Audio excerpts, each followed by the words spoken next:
يلا قوموا اعملوا احلى كوكيز من غير ولا عسل اسود ولا سكر بني. يلا اتفرجوا على الفيديو بكل خطواته وتكاته وحركاته. احلى كوكيز افران. يلا بينا. السلام عليكم ورحمة الله متابعين يا حلوين. النهاردة هنعمل مع بعض كوكيز الافران، يعني السريع اللي مش مكلف. معايا 250 جرام. الزبدة لازم تبقى كده اهو. بصوا هي عملت مني شوية من الحر. اوكي. معايا 3 كوبايات دقيق منخولين، ويا ريت بقى يكون كمان اصلا يكون 3 كوبايات اسمه ده دقيق بتاع بسكوت. 3/4 كوبايه سكر بودر. معايا شوكليت شيبس ده اللي احنا هنعمل بيه.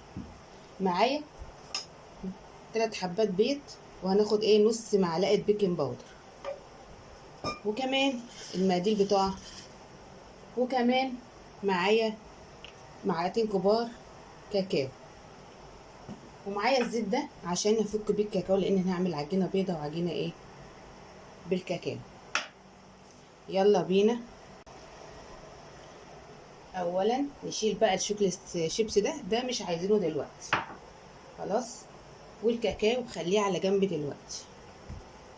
نعمل هنحط ذره الملح بتاعتنا اللي بتحسن بتبين الطعم. بص ذره ملح بس كده، مش اكتر. وهنقلبها كده وخلاص. خدنا ذره الملح بتاعتنا، خلاص. نعمل ناخد كمان البيكنج باودر بتاعنا زي ما انتم شايفين اهو. بيكنج باودر بقى كيك شيف، نص معلقه صغيره. نص معلقه صغيره بس كده. اللي هو طيرها نحطها تاني بس اهو زي ما انتوا شايفين كده.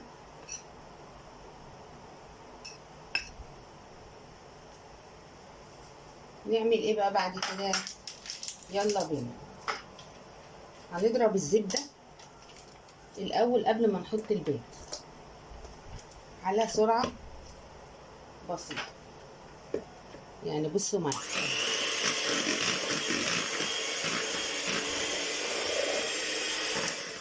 اوريها لكم بتتضرب.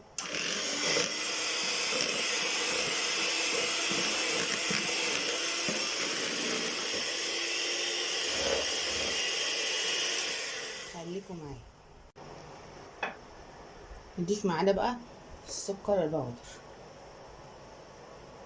ونقلبه كده الاول بمضرب قبل ما نعمل نشغله عشان ما يطيرش مننا السكر.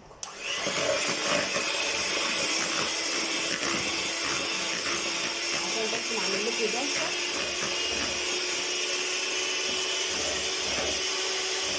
كده ورا بعض. ضربت الزبده بالسكر البودر. نعمل بقى؟ ما ينفعش نحط البيض بتاعنا مره واحده. هناخد بيضه بيضه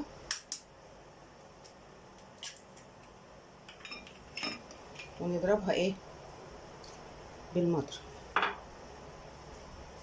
يلا بينا. لازم البيضه كلها ما ينفعش نحط مره واحده. نضرب بردك البيضه التانيه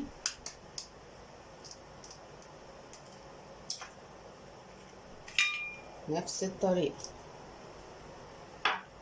عشان ما اطولش عليكم. استنى. نحط بقى البيضه التالته الاخيره اهو زي ما انتوا شايفين، وهنضربها بالمضرب بس نعملها كده. اوعوا تحطوا البيض كل مره واحده. لازم بيضه بيضه، لازم بيضه بيضه. اكيد ما كنتوا سامعيني من المضرب. ونضربها كويس مع بعض. خليكم معايا. ضربنا اهو زي ما انتوا شايفين. اوريكم عن قرب اكتر كمان اهو. بصوا بصوا بصوا الكريمه بقت كريمه اهي، السكر مع البيض. نعمل بعد كده بقى في المرحله دي؟ هنحط الدقيق واحده واحده، بس مش هنضرب كتير يعني عشان ما ينفعش اول ما الدقيق يختفي خلاص. نقلبهم كده اهو.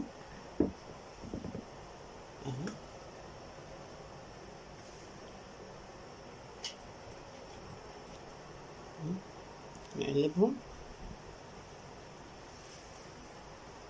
بس كده. نشتغل ايه بقى ايه بالمضرب. لو ما عندكمش بودره مفيش مشكله، بس بجيب العجينه كده اتلمت احط الباقي. يبقى 3 كوبايات دقيق، 3/4 كوبايه سكر بودر.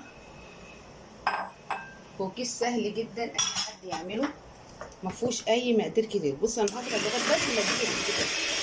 خليكم معايا. المرحله دي بقى خلاص قلت كفايه كده المضرب اهو.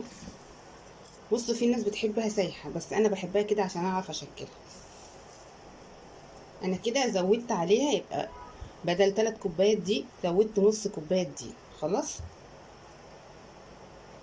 اهي. بصوا بقت جميله ازاي. بصوا بصوا اهي. بصوا. نعمل بقى ايه الزيت اللي قلت لكم عليه. هنجيب معلقه ايه من الكاكاو.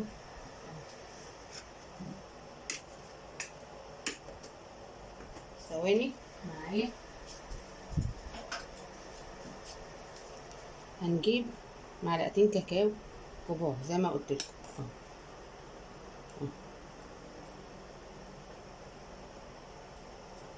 ولو عايزين عجينه كلها شوكولاته ممكن نحطها كلها شوكولاته. اوكي. نجيب الزيت بقى اللي احنا قلنا عليه اهو. نعمل ايه بقى؟ نضرب الكاكاو ده بالزيت كله. احتاجنا زيت هنحط عشان العجينه ما يتكلكعش معانا. هحط بس شويه زيت وجنب اهو.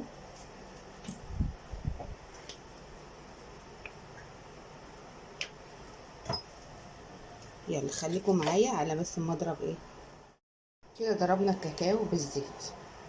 المرحله دي عايزين ايه بقى؟ عايزين معانا جلافز او عادي براحتكم. عشان هنعمل ايه؟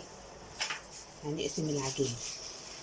ناخد مثلا اهو ثواني كده متطلعش بقى، خليك كده محترم اهو.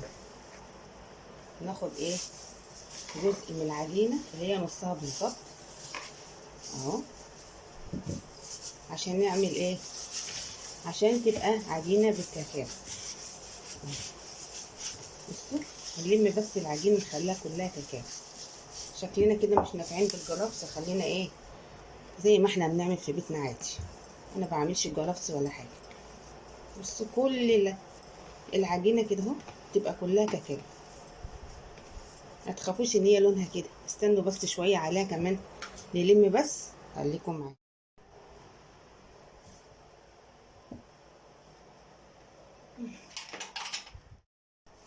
يلا بينا بقى. بصوا عم هعمل ايه. طبعا العجينه دي في الحر اللي احنا فيه ده ما ينفعش نشتغل بها على طول دلوقتي. الزبده بتاعتها بتبقى اتضربت كتير وسخنت. نعمل ايه؟ هنحطها في كيس كده اهو. فين؟ في التلاجة كده اهو. كيس فين؟ في التلاجة. عجينة اقتصادية ولا سكر بودرة اسمه ده سكر بني ولا اي حاجة مني. جاهزة على ايه؟ جاهزة على التشكيل. بصوا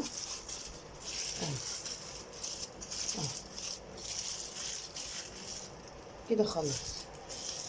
كده خلصنا. نشيلها بس في التلاجة كده زي ما قلت لكم ان انا هحطها في التلاجة. قد ايه هنحطها في التلاجة؟ نحطها ساعة ساعتين على حسب ايه ما انتوا عايزين. ونسيت اقول لكم كمان ان انا حطيت فانيليا سايله في البيضه التانية. نسيت، المهم ما يعني ايه، نسيت، المهم ان انا لحقت نفسي وحطيتها في الأوضة التانية. اهم حاجة ما تنسوش، بس تكون ايه، فانيليا سايلة، السايلة بتبقى احسن. خلاص. يلا بعد ما تطلع بقى من التلاجة هنشكلها. كده طلعناها من التلاجة اهو. بصوا يمسك نشا شوية. يلا بينا نشكله ازاي بقى. بصوا كده صغيرة كده، نروح عاملين ايه، نروح عاملين كده بس كده. هو هيفرد من نفسه في الفرن. بصوا ونحط كده وهكذا بقى نعمل كده برضك على قد ايه عين الجمل الصغيره، على قد عين الجمل يعني، هو في صغيره كبيره، ونروح عاملين كده اهو. بصوا كده اهو. بصوا كده حبه حلوين، ونروح عاملين كده نسيب مسافه وهكذا. انا بعمل ايه، تقعدي بقى قدام مروحه عشان الجو حر، ونعمل الطريقه دي. مفيش اسهل من كده اهو، في اسهل من كده، مفيش اسهل من كده اهو. ونحط كده، اكمل وارجع لكم. بصوا اديني خلصت، وانا بحط ايه في الصاج، البني مع الايه، مع اللي هو الابيض. ونكمل بقى، نكمل مع بعض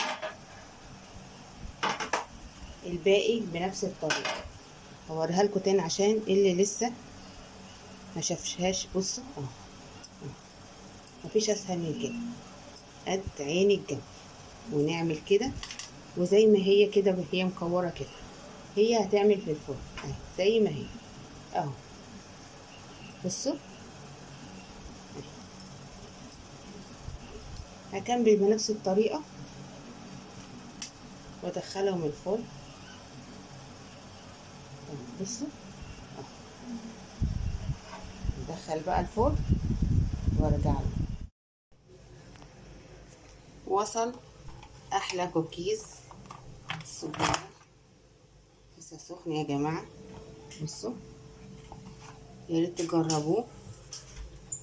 وزي ما قلت لكم انا حطيت فانيليا عشان كنت نسيت احط فانيليا لما تشوفوه في اول الفيديو. حطيتها في البيضه التانية. ان تاتي متاخرا خير ان لا تاتي ابدا. ده انا بحب الاتباع المثل ده.